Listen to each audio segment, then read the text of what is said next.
Тэгэхээр 90 онд аав тань сайд байсан юм бэ. Тэгэхээр тэр үед бол Монгол Улсын амьдрал бас яг шилжилтийн үед бас хэцүү байлаа шүү дээ. Картын барааны үе эхэлчихсэн. Тэгээд ийм амьдрал хэцүү үед аав сайд байхад та тэр хүнд амьдралын зах зохиос ер нь харьцангуй мэдрээгүй өнгөрсөн юм аа да.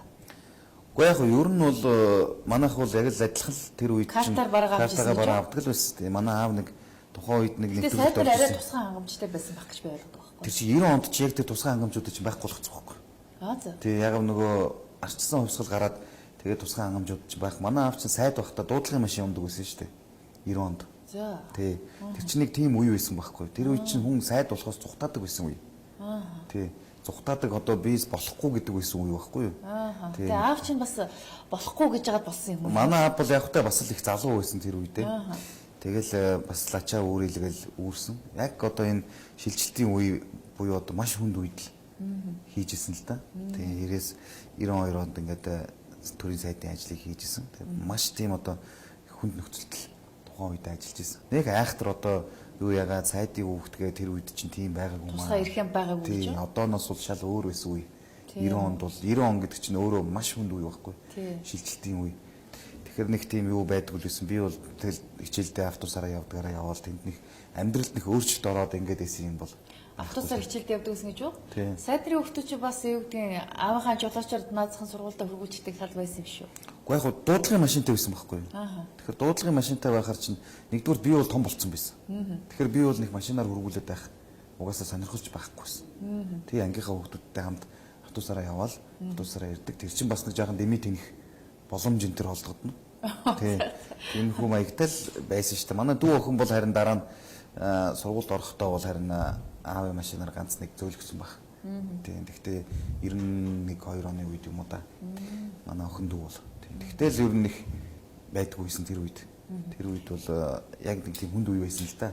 Тэгэхээр дарга сайд нарын хүүхдүүд ер нь одоо цагаан гартай байдаг хар бор амьдрал үзээгүй ер нь наазахын энгийн ажил хийж чаддгүй иймэрхүү усуд байдаг гэсэн юм шүүмжлэл байдаг л да. Танд энэ шүүмжлэл тохирох уу тохирохгүй юу? Гэхдээ яг одоо тодорхой хэмжээгээр тохирох байх та. Одоо социализмын үед бол бид нар яг тэгж л өссөн шүү дээ. Орой аав ээжээрээ ирэхээс өмнө хоол унд хийн, төмс ногоо арилгамж гэдэг юм уу те. Гурил зуурах энэ төр гэл энэ ажлуудыг хийн. Мөн одоо цуслан дээр байхдаа түлээ модонд явна хагална гэл ийм байна. Хөдөө очоод тэгээд би бол зун болгон хөдөө очдөг байсан, арангад очдөг байсан. Тэнд тэгэл нэг хотоос ирлээгээл нэг яахгүй шүү дээ. Адилхан тэр хүүхдүүдийн хамтаарл ингээл юмнуудаа хийгээл ингээл явна. Энэ чөлөө зах зээлийн эдийн засаг гэдэг маань өөрөө бас арай өөр тийм ээ. Одоо хөрөнгөтэй хүмүүс гарч ирж байна. Тэ. Тэгэхээр эднэр бол одоо хүүхдүүдэд ямар ойлгох уу гэдэг асуудал гардаг л байх л та. Зөвхөн би бол жишээлбэл манай хүүхдүүд бол аль болох би аав ээжээрээс авсан тэр хүмүүжлэр тэр одоо зарчмаар хүүхдүүдэд байлгахыг боддог. Тийм. Гэхдээ бол бас л их хэрэглүүлнэ л дээ. Ер нь бол их хэрэглүүлнэ. Би ч зөөлөн тэр тал дээр.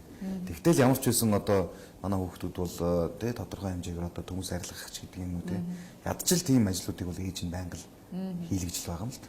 Тухайн хүн одоо хүүхдээ яаж хүмүүжүүлэх нь тэр баян байна уу ядуу байна хамаагүй шүү дээ. Яг ээж аваа хоёрын суур хүмүүжил малчин байна уу сайд байна уу гэл хүүхдүүд ялгараал гараад ирнэ. Та ягаад аав болон өвөөгийнхаа намыг сонгоогүй одоо өрсөлдөгч намынх нь одоо гишүүн болсон юм бэ? Энэ дээр аав өвөө тань ер нь дургуутсаг үү тань?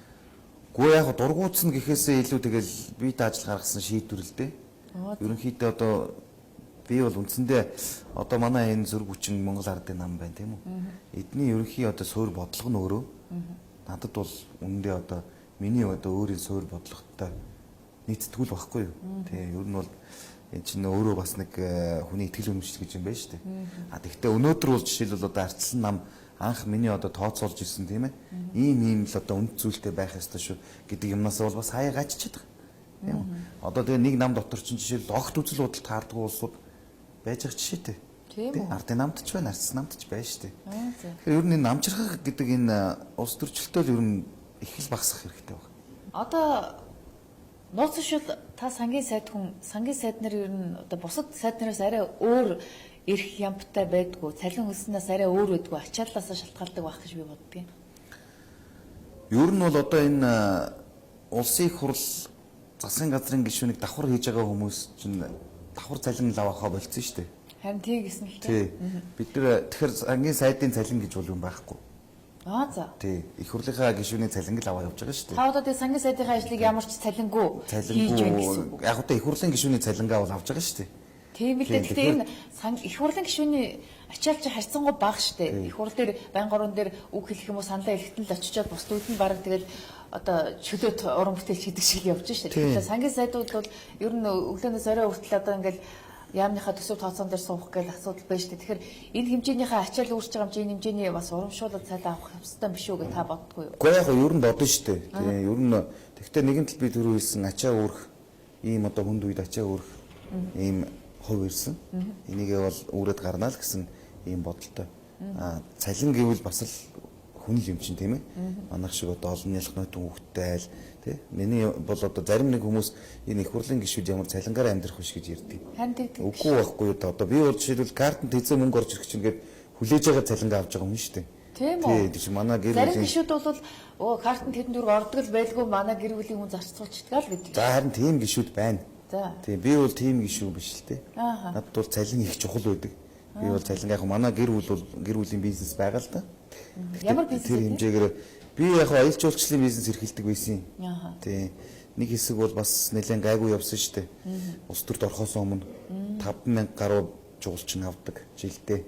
Тийм. Анхны компани өөрөө байгуулж байхдаа нэг 69 судалж аваад нэг бэлэг найзтайгаа байгуулж ирсэн. Тэгэл өөрөө машина бариад тэрхийн цагаан нуурлууд авчдаг байсан. Тэрнээсээ хойш бол компани маань их өргөцсөн л дөө. Нилийн одоо бол яг хуу эргээд энэ донгээ ороод ингээ яачаар тэр компани маань ажил бол нилийн хомигдсон. Би одоо жишээлбэл 2006, 2007 онд энэ төр олж исэн ашигынхаа бол нэг 20% л одоо манай компани хийж байгаа байх. Тэгээ ерөнхийдөө бол их суларсан. Тийм. Жуулчдын хөл татарсан учраас гэж. Уу яг жуулчныхаа бизнесийг бүр огт хийхэ болчихгүй юу? За. Тий. Тэгээд яг нэг зочд буудлын ажиллаулдаг. За тэр бол одоо манай гэр бүлийг бол яг тэгээд нэг юм тэжээгээд яваад байгаа. Тэгээ нэг айхтар их том мөнгө олохгүй.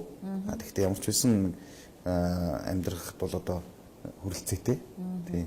Ийм байдалтай л байдаг. Одоо өмнөштэй ер нь бол яг бизнесээс өөрөө жоохон холдчихоор тэгэд муудчдаг юм байлээ. Тэгээ манай гэр бүлийн хүн уг нь авч явах гэдгийг тэгтээ одоо нөгөө олон ялах нотын хүүхдтэй хүн ч бас хэцүү л дээ. Тийм учраас ингээд тэрлүүгээ ер нь анхаарал олон багсаал байгаа шүү дээ. Тэгэхээр нөгөө хувийн юу бол их л баг болж байна. Тэгэхээр бол цалин чухал миний хувьд бол. Та ч одоо хэдэн хүүхэдтэй юм бэ? Олон ялах нотын хүүхэдтэй гэхээр одоо. Гэхдээ яг манайх одоо